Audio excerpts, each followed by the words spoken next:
quite unfortunate. It's quite unfortunate that is the reality manifests negatively on the side of Nigerians, given the fact that the two determinants of prices as we speak is the exchange rate and also the international market price of crude oil, the price at which crude oil is being sold at the international market. So on that, these are the two dynamics, those are the two market realities that actually tell you where you should be buying or the price that NNPC or the rest of the major marketers should be selling their products to Nigeria. So unfortunately, the price of crude oil during the course of the week or course of about 2-3 weeks now have marginally gone up to somewhere it touched $80 per barrel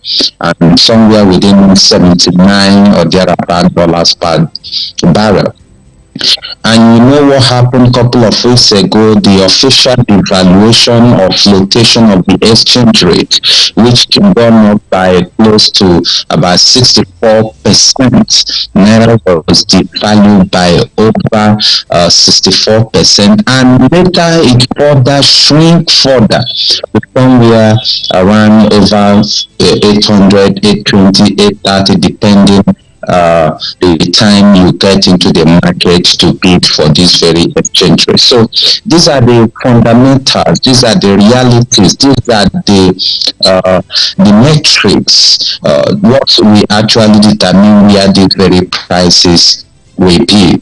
Unfortunately, the government took of subsidy of the total removal of fuel subsidy and leaving us to the fundamental of the market, which are these very two things I talked about. Having in mind that 99% of individual or corporate organizations that plays in our market is capital intensive. They are just, the orientation is to make profits. So there is nothing like welfare, there is nothing like consideration of the individual. So whatever be the input of the cost, they will take it to you, Nigerians, so that we buy at that very price, given the fact that exchange rate is over 800 and the international market price for crude is over or within around $80 per barrel. So unfortunately, that is the realities Nigerians are facing. That is why we continue to advise the government or plead with the government that the realities, the fundamentals of Nigerian market is quite different from that of the Europe, that of the American or North Americans, that you cannot leave us to the fundamentals of market realities. You cannot start subjecting Nigerians to the international market price. Unfair to be judging or to be comparing Nigerians to be competing with a man living in New York, competing with a man living in Hong Kong, or competing with a man living in Chicago, or competing with a man who is living in London. So it's quite unfair when these very narratives or propagandists of government keep telling you you can buy at international market price. It's quite wrong because the fundamentals and realities are totally different. The earnings are totally different. If you are talking about minimum wage, an average minimum wage in UK is over 800,000. Over 800,000 Naira per month. Yes, if you translate it, it's over 800,000 naira. Well, how much is our minimum wage here? Why would a man living in London and a man living here in Abuja be forced to buy at the same international market price? Fortunately for us, and unfortunately too, we have crude here. And why would a man who has crude here be forced to buy at a price, a man who produces and refines it in London or in Germany or in Belgium? So I don't know the thinkings of the leaders. I don't know the thinkings of our political leaders when we continue to do these unfair comparisons So it's totally wrong for us to be subjected to the international market price. There should be a price for petroleum product for Nigerians. God moving. As in, I don't know whether they are questioning why God gave us this crude. God gave it to us because He knew most of these very realities of this very challenges we are facing. So we should do all our best as good leaders to make sure that at least we refine what we consume. Even if we cannot refine 100% of what we consume, we should refine 60 to 80% of what we consume and sell to our people at a price that is fair enough for Nigerians. If we do not, we Nigerians should not be subjected to international market price of crude.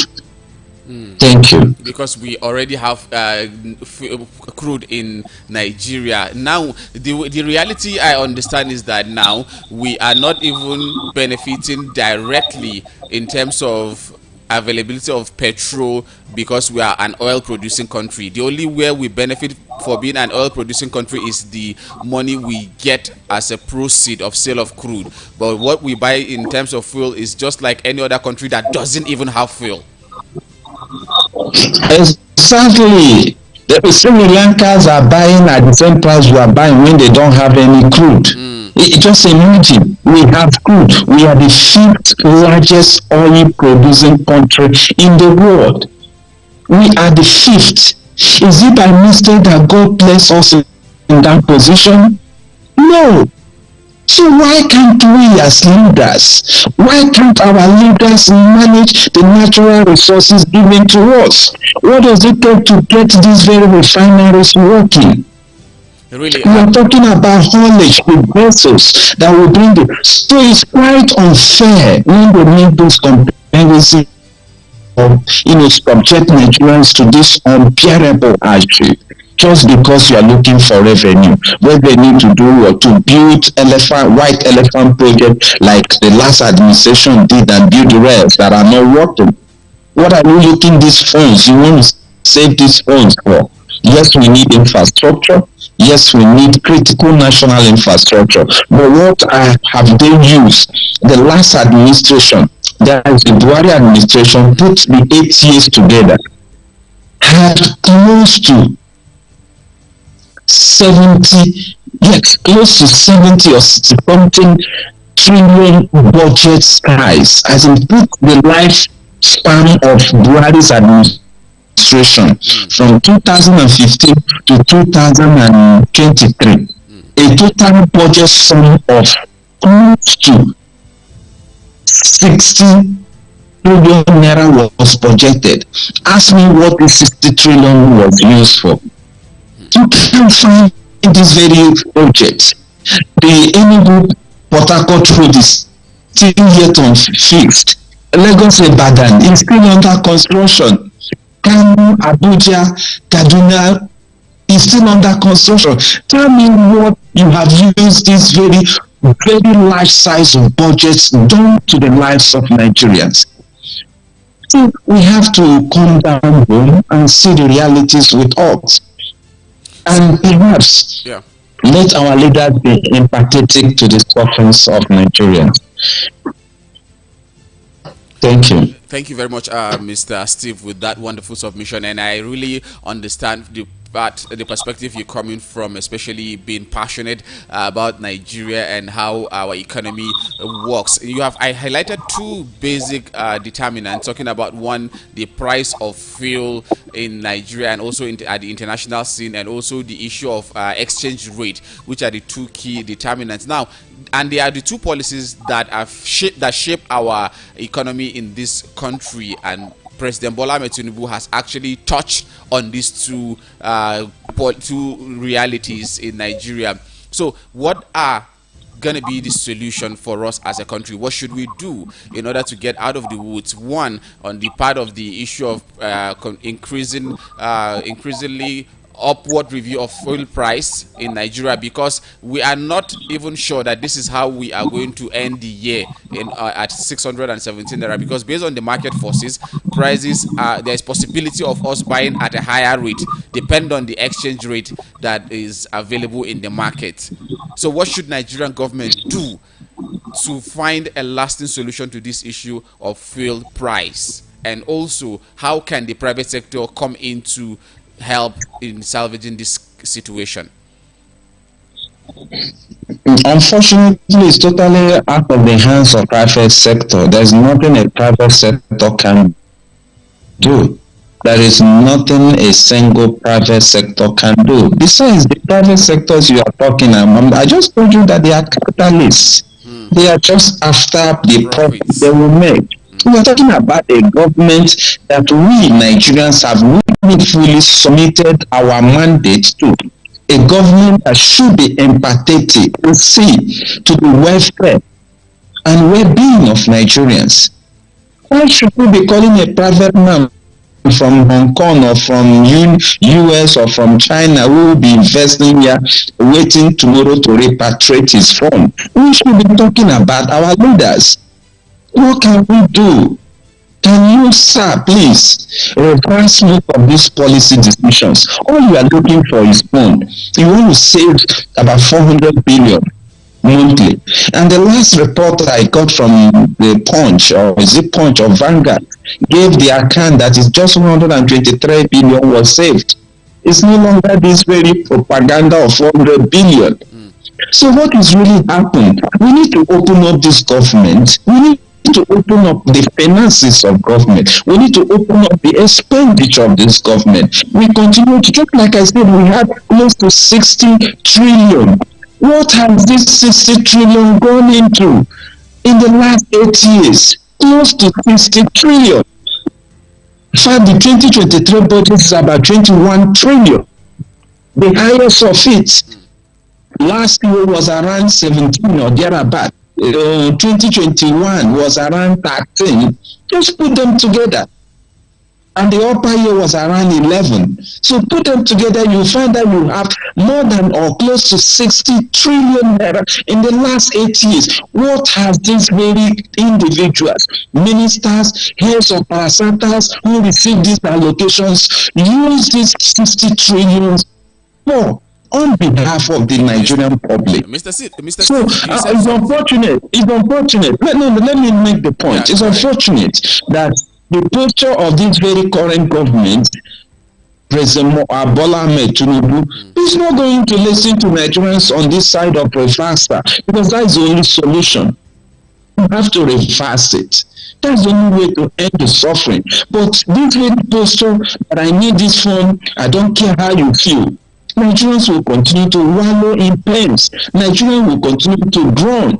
Just like I said, the two determinants, the two dynamics or the two metrics to determine where the price will be is your exchange rate and the price of crude oil. Remember a couple of weeks ago, the OPEC members cut, in fact, Saudi Arabia cut by about close to 1 million barrels. Meaning there will be short supply to the market, and you know this very force of demand and supply. When you have lesser supply, price goes up. Yeah. Russia 2-3 days ago, 1 week ago, also said they are going to cut their production. Once that is being done, expect crude oil price to hit $100 per barrel. And if crude oil touches $100 per barrel, $100 per barrel, it means that this very 617 that we are buying petroleum products here in Abuja, 620, 630, somewhere in the up north, will also be reviewed by NNPC, because we are running a deregulated system. And we're talking about upward review. We are talking about upward review. Yes, we are.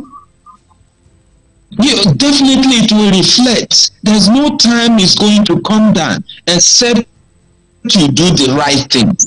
What are the right things? First, the government has to be sincere. Sincerity is to fix our refinery. Let us at least produce. If not 50% of what we consume. Let us attempt to produce something. And when you, because the fundamentals of producing is within your reach, you decide the price you will say. You Nigerian government can decide to give it free to Nigeria, because this crude is taken freely from this very land. God gave it to us free. Yes. So these very ideologies or this perspective that there's nothing should be given to free. Please, even the almighty US have social security system. Even the almighty UK has palliatives in different forms. We should not be saying no palliative, no palliative. This is the only palliative. The fuel is the only palliative that Nigerians receive, because fuel is one of the essential commodity in our own market. Because of the shortage of energy, that's why fuel has become very essential to the growth and development of Nigerian economy. Any attempt to adjust the price will reflect, will trigger, there will be a ripple effect to every other thing. Cost of living will go, cost of transportation will go, Nigerians will be stranded, Nigerians will be grounded at home, and it will reduce the aggregate business activities being conducted by Nigeria. And when that is done, the GDP you are thinking that you want to hit 6% will even go to negative. So this is the implication. I hope these leaders are listening. I hope they understand these realities. You want to achieve a GDP growth of 6%. And you are putting up all this hardship.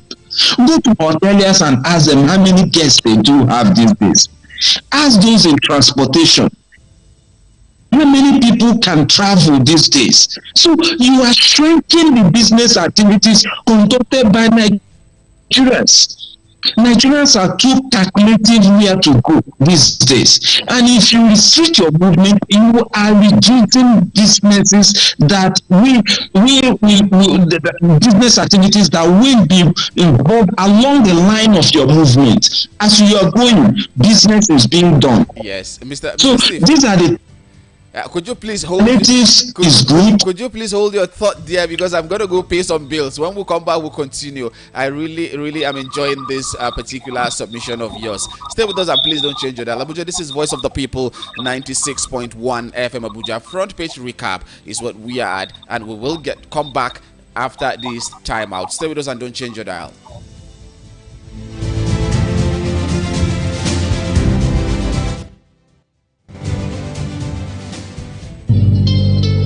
Traveling to Lagos and desire a perfect getaway? Look no further than the luxurious accommodations at Airport Golden Tulip Hotel, number 42 Murtala Mohammed International Road, Lagos. Relax and unwind in our beautiful appointed rooms, featuring all the amenities you need for a comfortable stay. Now, whether you are traveling for business or pleasure, our attentive staff is here to ensure that your every need is met. We also offer complimentary pick-up and drop from the Lagos airport. Why not take advantage of our state-of-the-art fitness center, outdoor pool, and enjoy a delicious meal at our on-site restaurant? With stunning views, world-class service, and a prime location, Airport Golden Tulip Hotel is the perfect choice for your next vacation or business trip. So why wait? Book your stay today and experience the ultimate in comfort and luxury at Airport Golden Tulip Hotel. For bookings and reservations, please call 0815-8003-333 or 0815-7003-333. You can visit our website at airportgoldentuliphotel.com.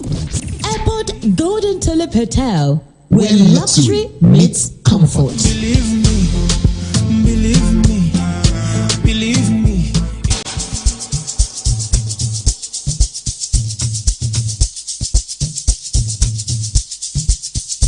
Are you aware that Iruka Online Limited installed and designed a 100,000 capacity church building? Oh yeah, we are the sole distributors of global leading brands all over the world, such as Wafday Line Array, speakers and digital amplifiers, Preseno's digital mixers and studio equipment, Coswell workstations and keyboards, Fender guitars, Mapex drums, Ashdown bass combos, just to mention but a few. We offer flexible payment plan handled by our financial department with 24/7 customer care support system. You can visit our website on www.iruka.com to avoid buying fake products. You can also visit our showroom at number 36 Lagos International Airport Road beside Golden Tulip Hotel.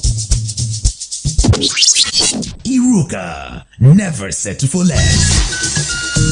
The award-winning pizza in the US is now here in Nigeria. Ladies and gentlemen, I present to you Romeo, the pizza champions, and cold berry ice cream. Delight in every school. Visit any of our outlets and feel the rich taste from the pizza champions and cold berry ice cream. At number 4, Promotion Street, Area 8, Geriki, Abuja, or 3rd Avenue, Gwaripa, Abuja, or Federal Housing Estate, Phase 2, Lube, Abuja.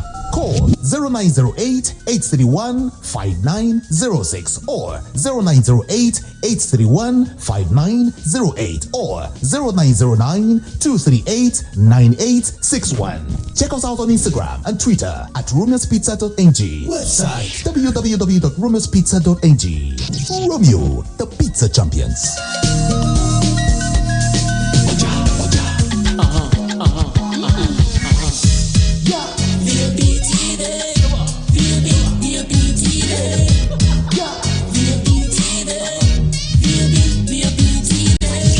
Serving you hot and fresh content on radio, and you have been loving it. Now we're taking it further. Catch us live on YouTube at BOP TV for all the juicy content you can't resist. Talk shows, exclusive interviews, news, lifestyle, and more. It's all about you. BOP TV, show up, speak up.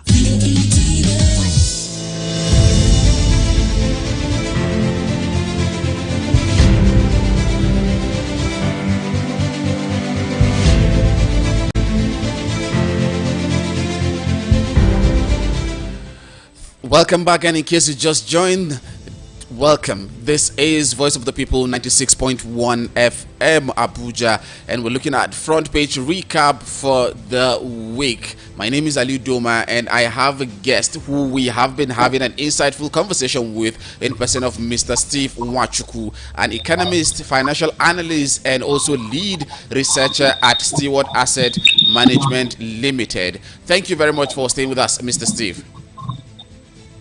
Thanks. All right, let's continue from where we stop.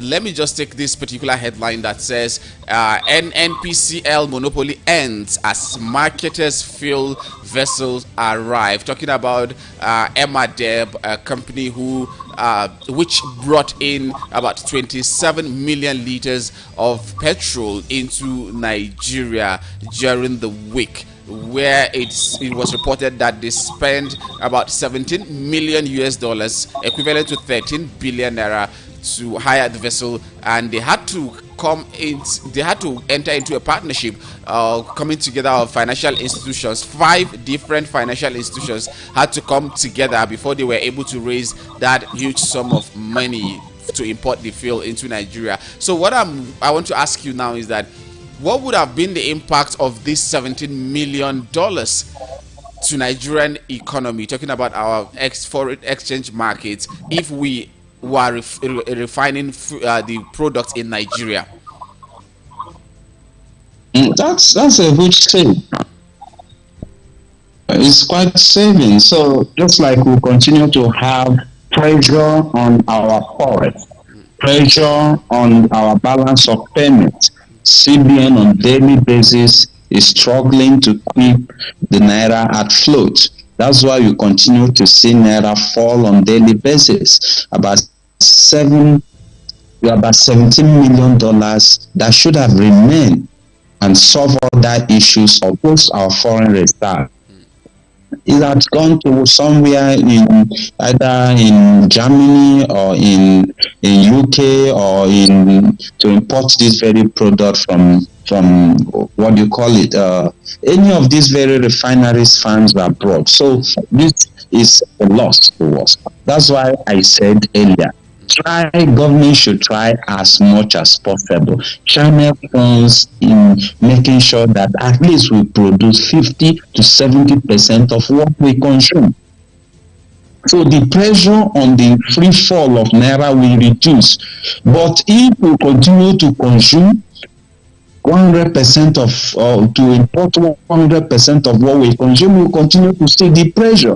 Naira will fall further. It's wrong to make this kind of predictions. Yes, but that is the reality. If you continue to have this pressure on your exchange as a result of demand for forex, for most of these commodities or most of these line items, that by the grace of God, you have comparative advantage. All you just need to do is to implement backward integration program. You have crude. You have refineries. Yes, they said it's moribund. Play the politics around it. What makes it moribund? Why is this very modular refinery springing up? Okay, if you cannot do in that large scale of 70,000, 100,000, 150,000 thereabouts refining capacity, can't we do modular of 30,000, 50,000, 40,000? If the international policies around it is making sure that they keep our refineries down so that we keep buying from them in Belgium, in Germany, in UK, and the rest of them. So can't we build the modular refineries of 5,000, 10,000, 20,000, and thereabouts? So this is what we need to do. That's why the whole conversation stops on that CEO who is the president. Yeah, no. I mean the decisions. Okay, yeah. You are talking about ending monopoly. There's nothing like ending any monopoly. You just brought a fraction of 27 million, which will just serve for thereabout one day. That's it. Based on the estimation we have, it's just for one day. Yeah. You brought and you are advertising it. So why can't we look at the reality and stop this very propaganda? I know it's still the same government that went about with the news as if a good thing has happened. At what price did it land? That is where I wanted to go. Has NNPC ever come out to tell us how much is the landing cost and other logistic costs? How did it arrive at 617 naira per liter? This is one question that continues to elude us. That is the sincere conversation that we should have with NNPC. NNPC, fortunately, is owned by Nigerians. This is the conversation or the interrogation that we should have with NNPC. Open up NNPC and let's see the books. Let's see what is the cost. Are you involved in crude oil swap, or are you just buying directly at the international market price? What is the cost of landing a petroleum product here? They continue to run around it. They can't be open to Nigerians. Now, like I said, the whole box stops on the CEO and the president of Nigeria. What can we do to reduce this very cost? What can we do to reduce the pains Nigerians are passing through? Look at this decision from a passionate leader. Take away politics. Take away this narrative and propaganda that's around you. Take them away.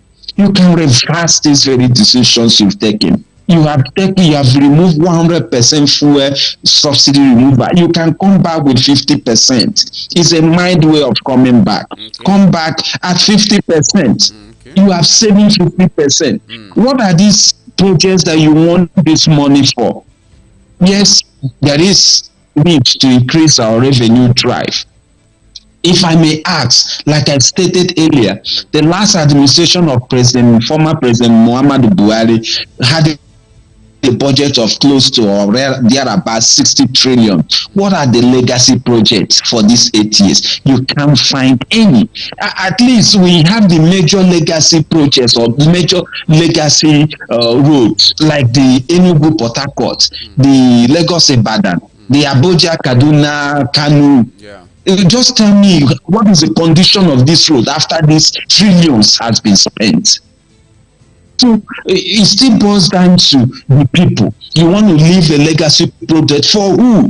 For Nigerians. Why don't you save the lives of Nigerians now and also give them some projects than to say I want to remove this fuel subsidy 100% and Nigerians are running, and it will still affect the GDP of Nigeria in the long run.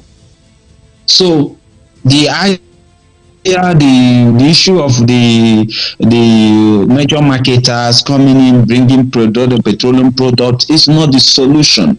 Encourage and put up policy. You can sign another executive order directing banks through the central bank to channel funds to any individual, to any corporate organizations that wants to build modular refinery.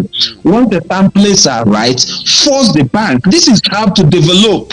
Everything must not be raw cash. Its development is driven by good policies. What can I do? Who can I issue licenses to build modular refineries that in the next 1 year, 2 years, those modular refineries will be available? Then you put up policies around it that will encourage the financial commercial banks who are living large. In fact, unfortunately, we have the worst financial institution, in the sense that they are just after taxing Nigerians, deducting money from the accounts of Nigerians, channel these very funds they steal from Nigerians to useful projects like any individual or corporate organization, like the one you talked about, the major marketer who prefer to go and import. If he has a proposal to build a modular refinery, give that very financial facilities to them, so that in the next 1 year, in the next 2 years, those modular refineries will be springing up somewhere in Kaduna, somewhere in Lagos, somewhere in Imo State, somewhere in Port Harcourt, somewhere in Delta State. Name it. It will reduce the cost of haulage. If you have modular refineries, serving some catchment areas like a southeast zone, you have 2, 3, 4 modular refineries, it will reduce the haulage from Port Harcourt. You have modular refineries within the north central, like in Abuja or in Kogi State or in Niger State. It will also reduce the haulage from Lagos.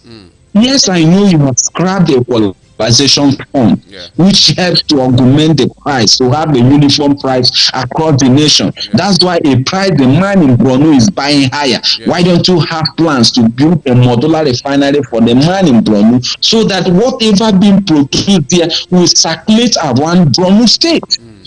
Build also the modular refinery somewhere in Yobe State. Do something also so that it will reduce the haulage.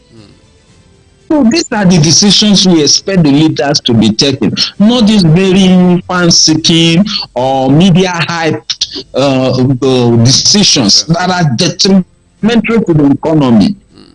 So the idea of the 27 million, well, is welcome, but that doesn't solve any problem. Like I said, what is the 27 million liters for? It's just 1 day consumption based on the based on, even in fact, if you go by NNPC permutations or figures, I think they claimed that Nigerians is consuming about 67 million liters by every day, which they recently came out down now with 35%. No, don't mind them. The truth will come out. We need to just not only to commercialize or profitalize NNPs, we totally need to unbundle it.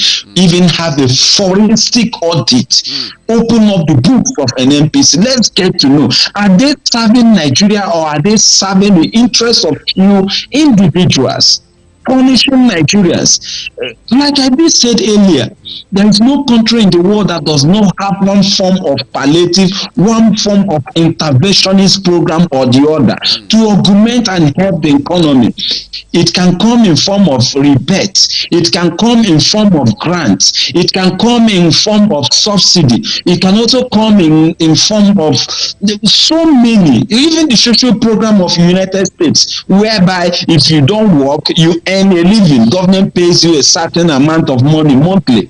Is a palliative to Nigerians. It is a subsidy to the economy to help the economy, because those individuals that does not work and spends also helps to improve the business or the spending purchasing power index, also the spending capacity of the economy, in the sense that you have a population that can be able to participate in the economy, not a population just like we have now. Over 45% of Nigerians are unemployed. They don't have spending capacity, so they contribute nothing to the economy.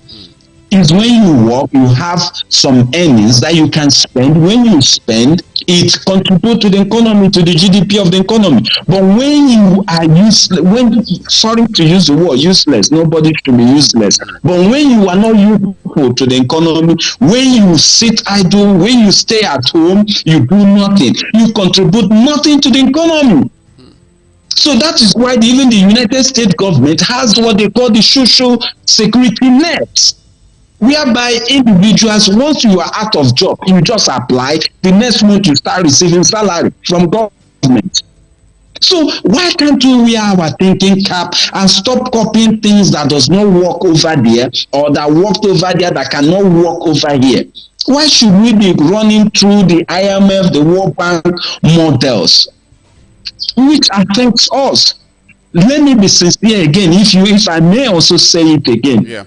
Nigeria needs subsidy on petroleum products. I don't care whatever narrative you have, but the reality is that Nigeria needs subsidy on petroleum products, because we are here to build our energy. Even the United Kingdom, that have built up a good, reasonable energy, is subsidizing. Since last year, they've been subsidizing their energy costs. So what are we saying? Petroleum product is part of our energy. It constitutes close to 70 to 80% of our energy consumption, because you have not built your transportation and rail systems that will augment. That's why every single business now, a petty trader,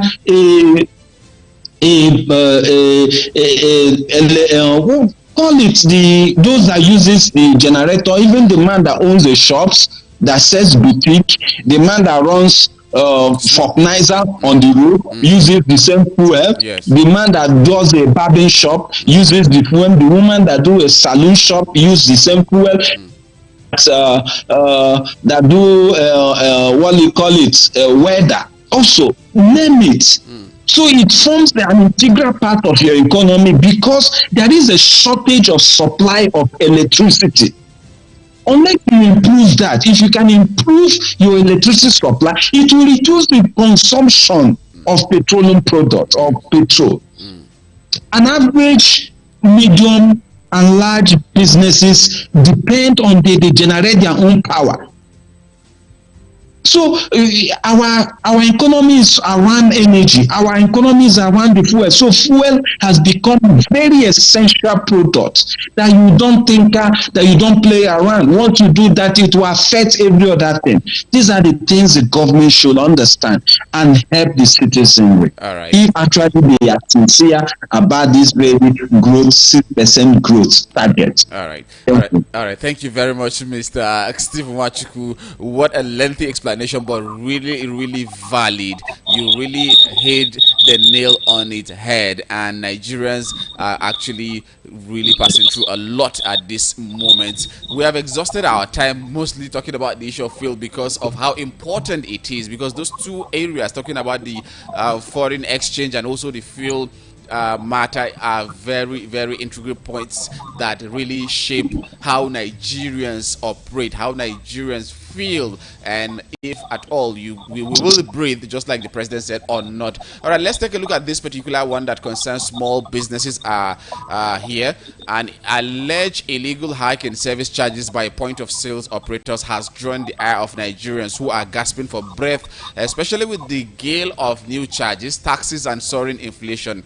Beyond the new charges and taxes, the peeved Nigerians who are also burdened by rising food and transportation costs saw absolutely no need for the illegal charges hike, which has already pitched the operators against the Central Bank of Nigeria. So I want us to look at this from two perspectives, just in a few minutes, maybe 2 or 3 minutes.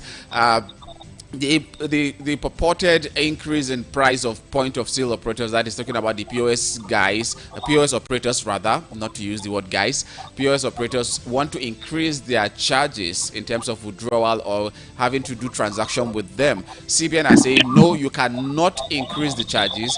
So now let's look at it from the point of the CBN as the regulator. No, you cannot increase the charges. And from the point of the POS operators, cost of living, everything has gone up in Nigeria, and that is why we want to increase our charges. What would you say about this particular scenario now?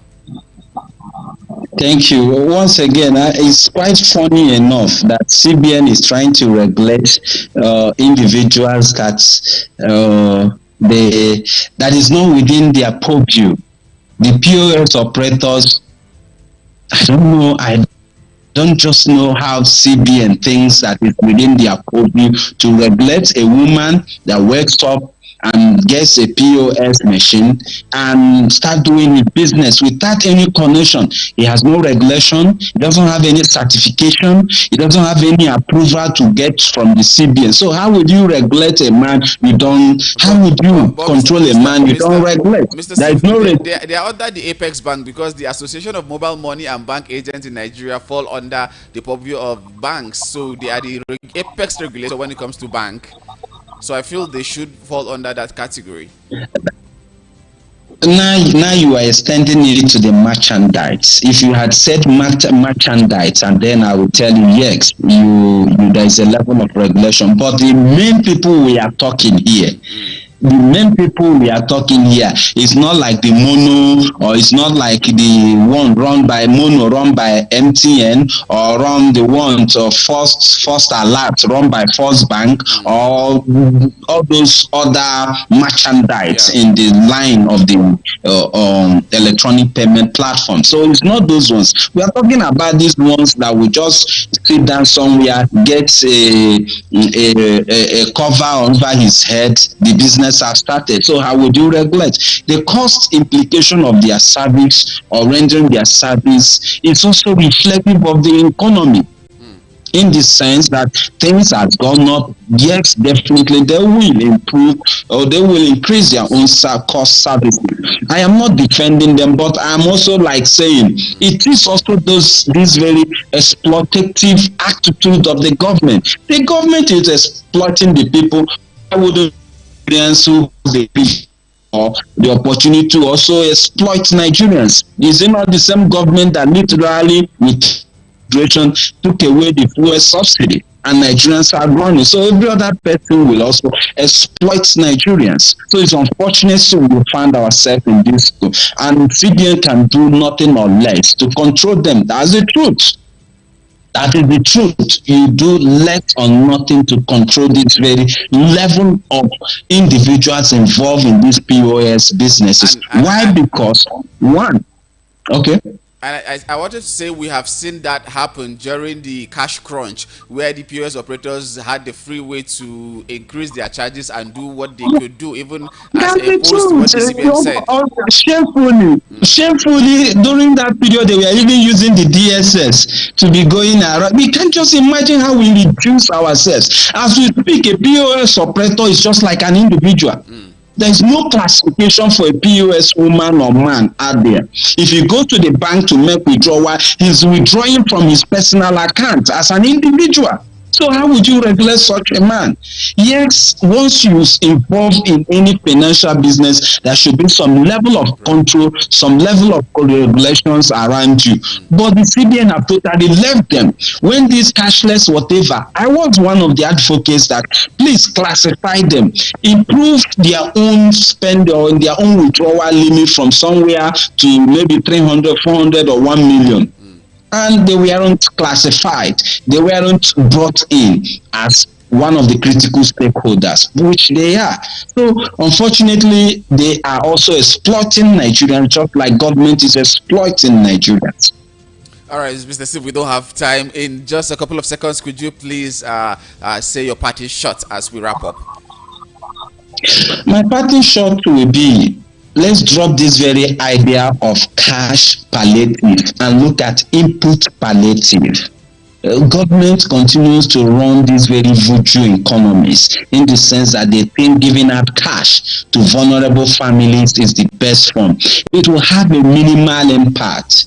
Yes, there may be some few genuine Nigerians who needed this 8,000 or thereabouts, but you need more of input palliative, input to the system so that the cost of input will come down.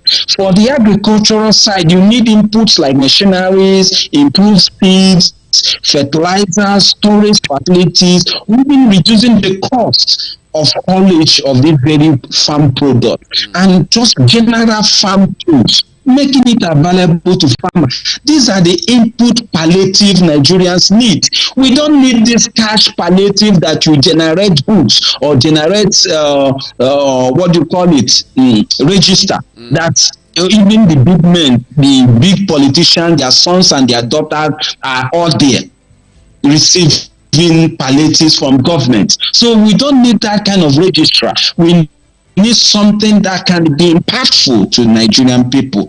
Input palliative, some incentives to Nigerians, some tax incentives, some tax reductions, and all that will help. Palliative, input palliative, like providing buses for mass transit. These are the input palliative we need. By the time the cost of production reduces for that man going to work, you have helped him because you have provided a transit system that reduces the cost of his movement. If you provide those improved seed for those farmers, it will help. If you channel most of this money to, take out the very bandits that have, wiped away families from their ancestral homes and return farmers to their ancestral homes to participate in the economy by producing crop, the basket of food. The basket of food index will drop. The basket of food items that forms part of the inflations will drop because the price will come down. So these are the input palliative Nigerians need, not cash palliative. All right, Thank you. All right. Thank you very much, Mr. Steve. We really appreciate your time and your input on the program today. Do have a lovely. Thanks for having me. Do have a lovely weekend ahead. That has been Steve Nwachukwu, an economist, financial analyst, and lead researcher at Steward Asset Management Limited. You heard it, Abuja. He has come up to provide his own solutions. He has lent his own opinion and his voice to the issue that is bothering us as Nigerians. And here we have come to the end of Front Page Recap on Voice of the People 96.1 FM Abuja. Until we come again with another fresh edition next week, Saturday, God's willing. I am Ali Udoma. Stay with us because we have a lot of other programs lined up for your listening pleasure. I will be playing some beautiful sounds for you because it's Saturday, and let me put you in the Owambe mood this beautiful morning. Thank you very much for listening once again.